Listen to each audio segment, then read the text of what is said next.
It started with a single, chilling notification, a vibration in the night, a headline that seemed almost impossible. The world as we knew it was about to change.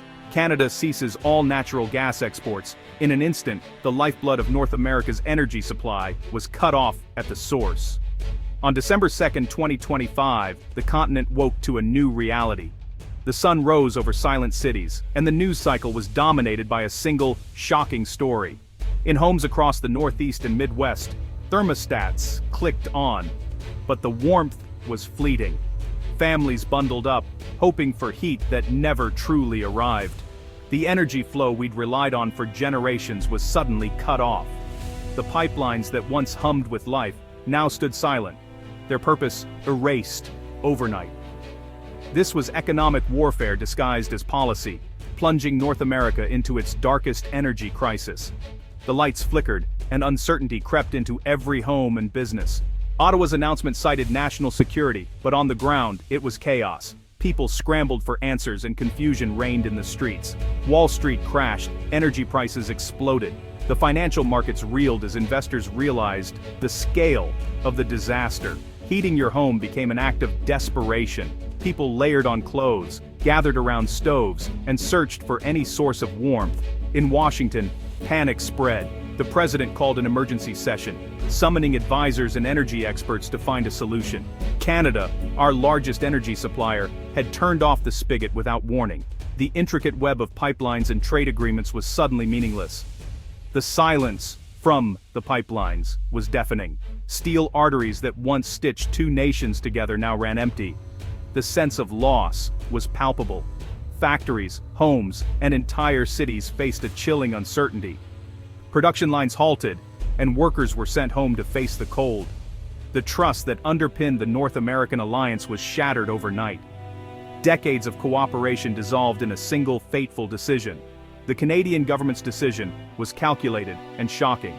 Leaders defended their actions, but the world was left reeling. As the first day wore on, it was clear there was no quick fix.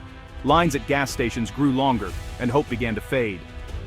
America was dangerously unprepared for the long, cold winter ahead. Supplies dwindled, and panic buying emptied store shelves. The crisis was real, immediate, and terrifying. Emergency services were stretched thin, and fear gripped communities. The world watched as North America stumbled into an energy nightmare. Allies and rivals alike wondered what would happen next. The pipelines, once symbols of unity, now marked a broken partnership. Trade ground to a halt, and the border became a line of division. The countdown to survival had begun. Every hour brought new challenges, and the true test of resilience was only just beginning. The shock quickly turned to anxiety in every American home. In Boston, a mother wondered if she could cook for her kids next week. In Minneapolis, homeowners scrambled for electric alternatives that didn't exist. Panic buying swept hardware stores, space heaters, blankets, firewood vanished. Gas stations saw lines for propane, not gasoline. The crisis exposed our total dependence on an invisible energy system. On Wall Street, stocks for gas-reliant industries crashed. The certainty that fueled North American commerce evaporated overnight. Online, blame and conspiracy theories spread. Anger turned northward at Canada. The crisis fractured communities, pitting neighbor against neighbor for scarce resources. The friendly neighbor to the north was now a villain in the public eye. The shock was morphing into fury, and the outcome was uncertain. America's sense of security was gone. To truly grasp the sense of betrayal, you first need to understand the history that shaped it. For more than 100 years, the United States and Canada worked side by side to build the world's most integrated and reliable energy system, a partnership unmatched anywhere else on the globe. Pipelines like the Trans-Canada Mainline weren't just metal and valves. They were lifelines pulsing with the energy that powered two nations, connecting distant communities and industries. Billions of dollars were invested on both sides, creating a seamless, invisible network that quietly fueled progress and prosperity for generations. This vast system powered the Midwest factories, driving the engines of industry and supporting thousands of jobs. It also heated millions of homes in the Northeast, keeping families safe and warm through the harshest winters, year after year. Canadian producers and American industries became deeply codependent. Two economies but one market, united as a single energy superpower. The idea of a sudden cutoff was once unthinkable, almost unimaginable, like one side of a body suddenly turning against the other, threatening its own survival. Political leaders on both sides of the border always celebrated the special relationship, highlighting decades of trust and cooperation.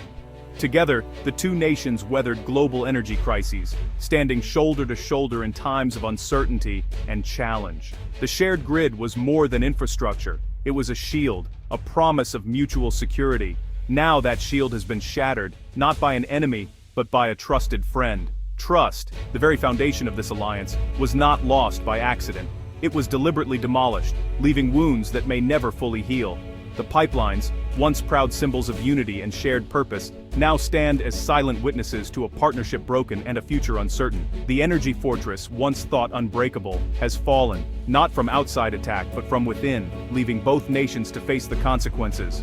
Why did Canada do it? What drove a nation long known for its quiet diplomacy to take such a bold and controversial step on the world stage? Ottawa's answer was clear: domestic security, climate, and a rising sense of nationalism. These three forces converged, pushing the government to act decisively. The new government insisted that Canada must put its own people first. No more exporting security or resources at the expense of Canadian interests. It was a call to prioritize the nation's well-being above all else. Climate change was the second pillar. Cutting exports was framed as a bold, necessary step toward meeting ambitious climate goals. The government argued that real leadership meant making tough choices for the planet's future. Critics, however, saw it differently. They accused Canada of holding the U.S. economy hostage to a green agenda, risking jobs and stability for political gain. Beneath it all was a surge of economic nationalism, a belief that Canada could finally leverage its vast energy resources for a better deal, both at home and abroad. Years of resentment fueled the move. Pipeline projects blocked, contributions to allies unappreciated, and a sense that Canada's sacrifices had gone unnoticed. The new government promised to make Canada a master of its own destiny, inspiring hope and pride among many citizens who felt overlooked. The gas ban was more than policy. It was a declaration that Canada would no longer be the quiet partner, but a nation willing to stand up for itself. It was a high-stakes gamble, aiming to reshape the North American power dynamic and redefine Canada's role on the continent. The days of quiet cooperation were over, replaced by a new era of assertiveness and uncertainty. Canada was now a power player, ready to use its leverage and influence in ways it never had before. The consequences of this bold new direction would be felt on both sides of the border, shaping the future for years to come. Washington erupted in chaos. The White House became a non-stop command center, triaging the most vulnerable regions. Governors pleaded for gas, but supplies were gone. The president declared a national energy emergency, waiving shipping laws to move LNG by sea. It was a desperate, inadequate fix. Markets panicked. Government reassurances fell flat. No one had planned for a threat from Canada. Diplomatic channels burned, tense calls, threats of tariffs, and legal action. The Canadian government stood firm. The U.S. realized its options were limited and risky. The alliance was in crisis, and America was scrambling for solutions. The energy crisis exposed a failure of imagination and preparation. The nation faced a chilling new reality.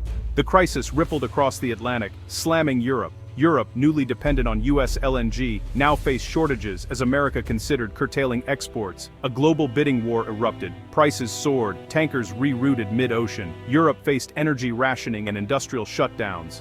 Germany and the U.K. braced for blackouts. The Western alliance fractured over energy. Russia watched, ready to exploit the chaos. The Canadian gas ban created a global power vacuum. Faith in U.S. reliability was shaken. The crisis destabilized alliances and handed adversaries new leverage. A decision in Ottawa sent geopolitical tremors worldwide. No energy crisis is ever just local.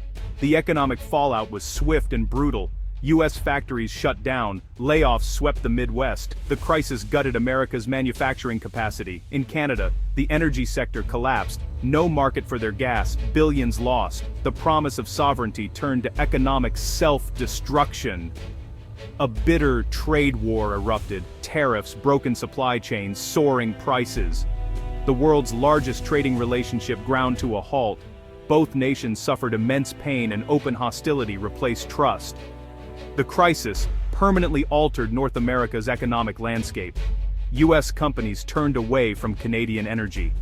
Canada lost its primary customer, left with unsellable surplus.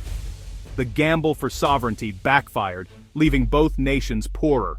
The partnership was shattered, perhaps for good. Out of the crisis, renewables emerged as the clear winner. The gas ban forced America to confront its fossil fuel dependence. Energy independence now meant wind, solar, and geothermal. The government poured resources into green energy, permitting loans and grants accelerated.